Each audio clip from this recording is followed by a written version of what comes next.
Aaron Gordon, University of Arizona, Fort Worth.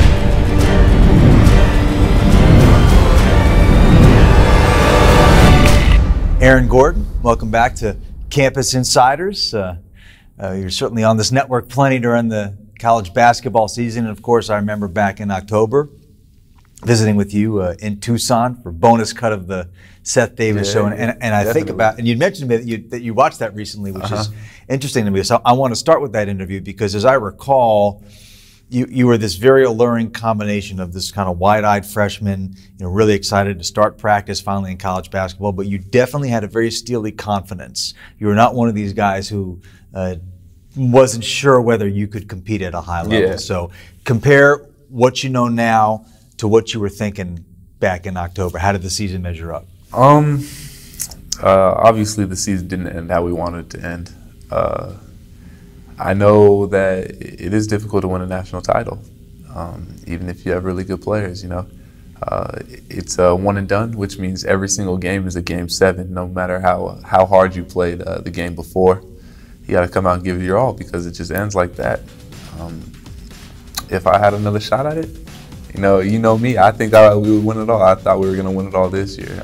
Some things didn't go according to plan, but everything that I said before the season, about why I went to Arizona and what I think is going to happen at Arizona. It happened, and I have no regrets for that season. I came in with no ego. I came in playing with a bunch of great players. Nick Johnson, he's out of the combine. A couple other people, Ronda Hollis-Jefferson, TJ McConnell, all these guys are just really great players. We meshed together. We had a very good chemistry about our team, and I wouldn't change it for the world. It would seem like an obvious decision for you to make to come out, given where you're projected to go. Did you really give much thought to coming back, or was it pretty much set once the season was over, this is what you were going to do? I mean, yeah, right after the season, I was like, okay, right after the season, I was like, maybe I should go. And then a little bit more of emotion set in, like, oh man, we should have had it. I should probably maybe try and come back. I mean, I've won at every level. I've won in middle school, high school, AAU, you know what I mean, to not win a national title. We did win a championship at Arizona, which is very satisfying, but we didn't do everything that we set out to do. So it was a little bit more difficult than I thought. Once all the emotions settled, I realized that I want to progress as a basketball player and compete against the highest level of competition. I'd crossed a line that some people hadn't, and it was time for me to make my next step. I'm not really one of those who gets caught up on position. You like to quote Shaka Smart saying there's only two positions on the court, off the court. I've used that quote a lot, which I got from you. But at a certain point, you do have to sort of define what kind of player you are. So moving to the NBA, if you had to pick a position, is it the 3, is it the 4, is it maybe the 2? What's your mindset? I'd like to say I'm just a forward. I think that is a position in the NBA. Being a forward is a position. I love the perimeter. I love being a small forward, and I love being a power forward. But a forward is a little bit of everything. You have your hands in all aspects of the game. You post up, you knock down threes, you knock down jumpers, you make passes, you defend. And I think 3 is a great place for me to play. But it doesn't matter where I play. I'm just going to bring my skill set to the table, and I'm going to come out and play hard every single game, and my intangibles will always be there, and I can always rely on those.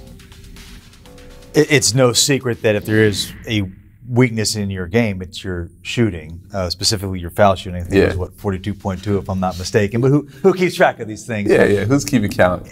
Besides everybody. Besides everybody. So not that you're scrutinized, but so is that? Sometimes I honestly wonder how fixable that is. I mean, I know you're a young kid and you've got a lot of improvement to do it in all areas of your life, not just your basketball, but to a certain extent, some guys just never really evolve into becoming great shooters. Is it a matter of repetitions, or do you really need to kind of rebuild your jump shot and fix it? Because at a certain point in the NBA, if you want to be highly successful at that position, you got to make some shots. You have to make free throws, and you have to knock down shots. What a pro means to me is be able to knock down open jumpers when the opportunity presents itself. I'm very capable of doing that. My shot is improving every day. It's night and day. It's absolutely night and day. My jumper from when I came in as a freshman to now, it's night and day. And even from the end of the season to now, it's improved tremendously. Everything is connected now. It feels good. It's rhythmic. It's all in motion. I have no doubt in my body that one day I'm gonna be a great shooter. Do you have in mind where you're going to go or where you want to go, a certain level in the draft where if you don't go there or higher, it's going to be a disappointment? No, not at all. I'm just ready to compete. Whatever team you want to put me on, I'm going to bring my skill set to the table. I'm going to help my team win. I'm ready to win. I'm excited to win. I'm excited to play defense.